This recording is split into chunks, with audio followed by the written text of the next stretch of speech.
Good morning students, मैं PS Kushwaha एक बार फिर से आप सभी का चैनल पे स्वागत करते हैं। और हम लोग पढ़ रहे हैं अप्लाइड मैकेनिक्स चैप्टर 3 मूवमेंट, और आज पढ़ने जा रहे हैं इसका एपिसोड नंबर 25। तो चैप्टर 3 बस बहुत जल्द खत्म होने वाला है। आज हम पढ़ने जा रहे हैं, इसका एक टॉपिक है parallel forces and anti parallel forces. तो हम सबसे पहले लेते हैं पैरेलल फोर्सेस को। पैरेलल फोर्सेस को हिंदी में कहते हैं समानांतर बल। ऐसे बल जिनकी दिशाएं एक हैं, जो एक ही दिशा में कार्य कर रहे हैं, आपस में एक दूसरे के समानांतर, उनको हम पैरेलल फोर्सेस कहते हैं। तो देखते हैं यहां पे दो फोर्सेस काम कर रहे हैं, एक फोर्स है P और एक फोर्स है Q।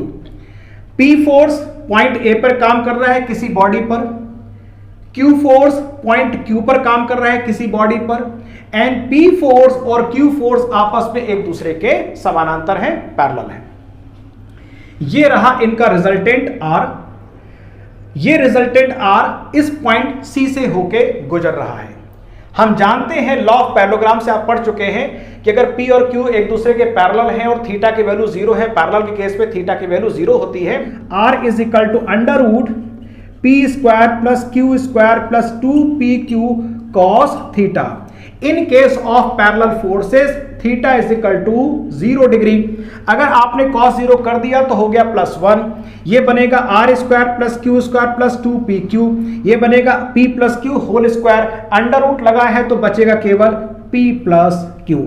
आ गया रिजल्टेंट। सो ध्यान रखिएगा, यदि दो समानांतर बल एक दिशा में है, इनको पैरेलल फोर्सेस करते हैं, तो इन पैरेलल फोर्सेस का जो रिजल्टेंट होता है वो दोनों का सम हो जाता है। So the resultant of the two parallel forces is their addition P plus Q। In case of parallel forces, समानांतर बलों की स्थिति में जो P और Q का रिजल्टेंट होता है वो इन दोनों को जो जोड़ने वाली लाइन AB है, AB के कहीं बीच में से होके गुजरेगा, और वो पॉइंट मान लीजिए C है, तो C point will lie between A and B, somewhere between A and B।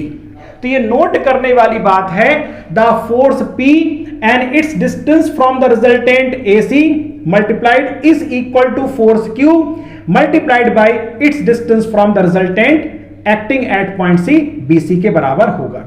So P into AC की वैल्यू हमेशा Q इंटू BC के बराबर होती है, और रिजल्टेंट जो R की डायरेक्शन होगी वो P और Q के पैरेलल ही होगी।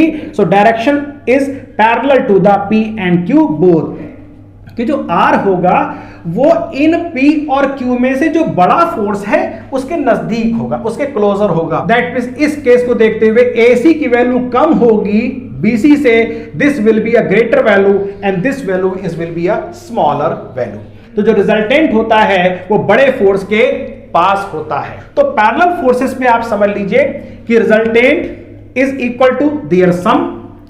रिजल्टेंट इन दोनों के बीच में से कहीं गुजरेगा, रिजल्टेंट बड़े फोर्स के पास में होगा, रिजल्टेंट इन दोनों फोर्स के पैरेलल होगा, और this force P multiplied by this distance is equal to this force Q multiplied by this distance।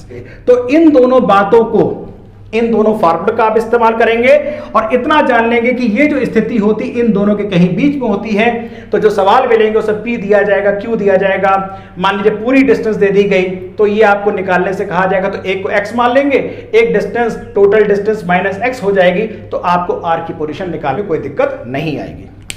अब हम देखते हैं एंटी पैरेलल फोर्सेस। तो एंटी पैरेलल फोर्सेस और इन फोर्सेस में क्या फर्क है, लेट अस सी।